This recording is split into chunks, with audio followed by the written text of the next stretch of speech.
because they like to keep everything private until it's time. But I just signed with a huge monster company to partner up with for YRG to roll out our infomercial in November of this year. Oh, very cool. It's going to change the world. I mean, it already is in so many ways. I mean, I got another guy who's 476 pounds.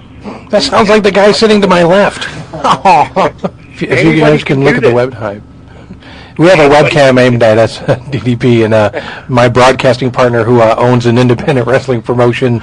That 470. Yeah. I'm a large gentleman. Let's put it like that. Well, don't be afraid of you. That's what I'm getting him. Hey, his birthday's coming up. That's what I'm getting him for his birthday. Really? What are you weighing in at, bro? Be honest. Actually, funny story. We went to the carnival this weekend, and I scared the weight guesser. And he scared the scale. I'm 454. Legit weight. Wow. Well, you don't beat the 476 guy. Okay, how old are you though? 34. 34. He's 28. That makes it a little easier. As you get older, dude, it just really takes a toll on your heart and the whole nine. Darren's like a white Big Daddy V without the wrestling talent or cardio. All right. Speaking of, you said you're going to watch the UFC tomorrow night. What do you think of former WWE Brock Lesnar doing the UFC? What do you think of that? I thought that Brock did. I thought he did great.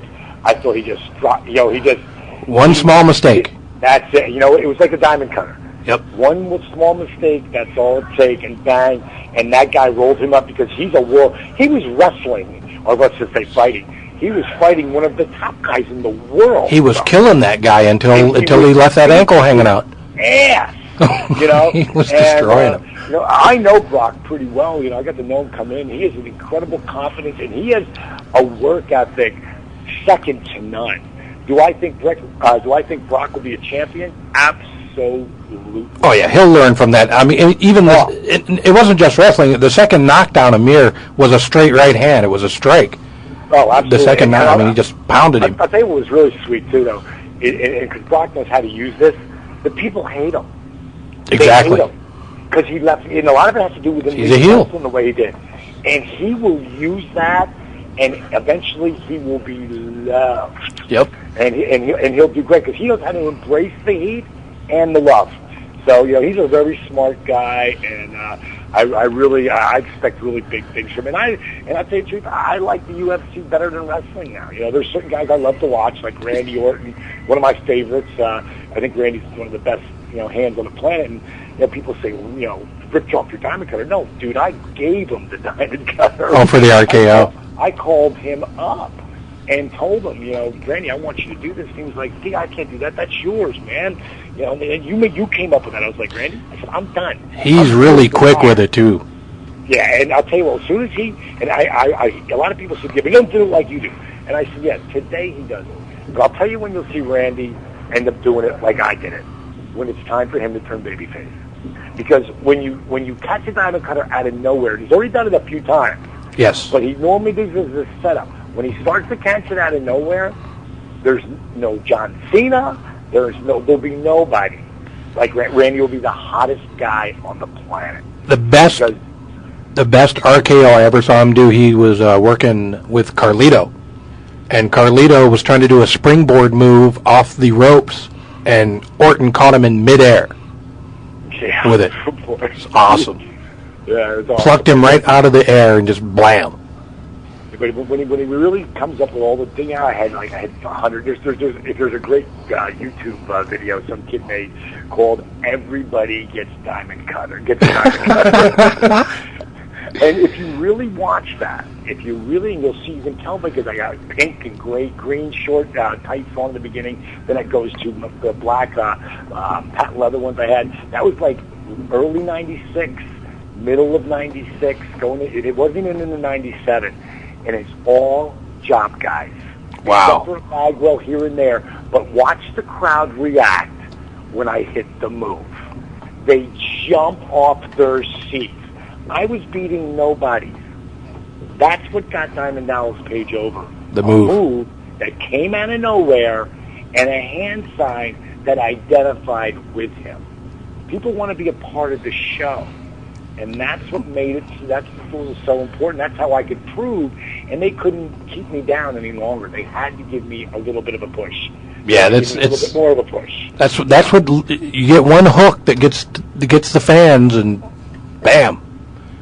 So now, what did you think of WrestleMania? I thought it was great. I really did. I thought it was one of the better WrestleManias I've seen. Best one that I've seen in a few years, at least. Yeah, I'd say it's without question one of the best of the last few years.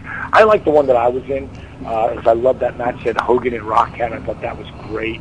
I thought there was some other good matches. I thought me and Christian had a great match at WrestleMania 18, but I thought this one was really good. I thought that the triple threat match with I thought it was a phenomenal finish, and Randy didn't even win with the RKO. No, the punt. He's got the knee as lethal as the boot as lethal as the cutter, or the RKO. I'll have to say that's the best I've seen Cena wrestle, was in that triple threat. Well, he's with two phenomenal hands, and Cena really doesn't get a lot of the props he deserves.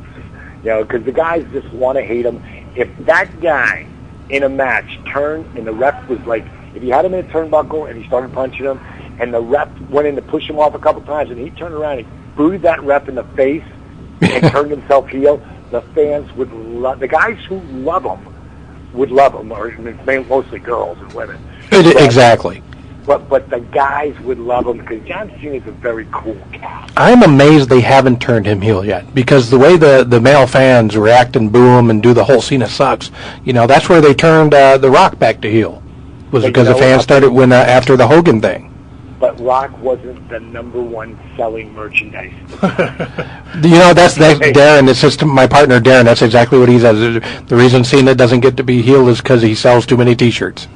And that's the truth too. And I've heard that from Dusty. He's the most over, and Dusty thinks the world of him. Dusty's like, and I know how tough it is when people start booing you, because you go to those heel towns where I was normally ingratiated.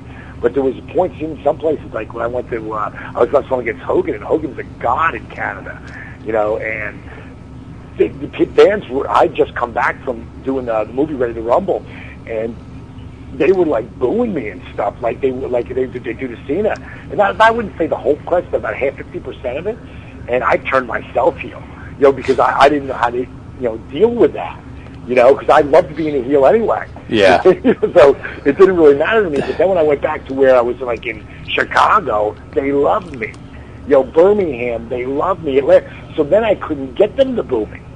So I'd worked myself in a position where I was going to be a babyface the rest of my career, and doing the thing I did with Vince, doing the stalker angle, that was brutal. I just should have just said no. It was my own fault. But I'll tell you the God's honest truth.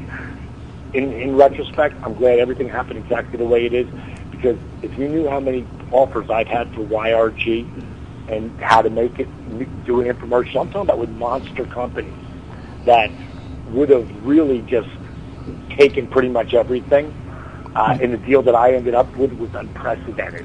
But Very it's cool. only because I made a wrong move. I should have been People's Champion versus People's Champion. If I didn't fall down there, and have to pull myself back up again, Exactly. I would never have made the move that I made today. So I look at everything happens for a reason. I get to choose whether it's a positive reason or how I'm going to react to it negatively.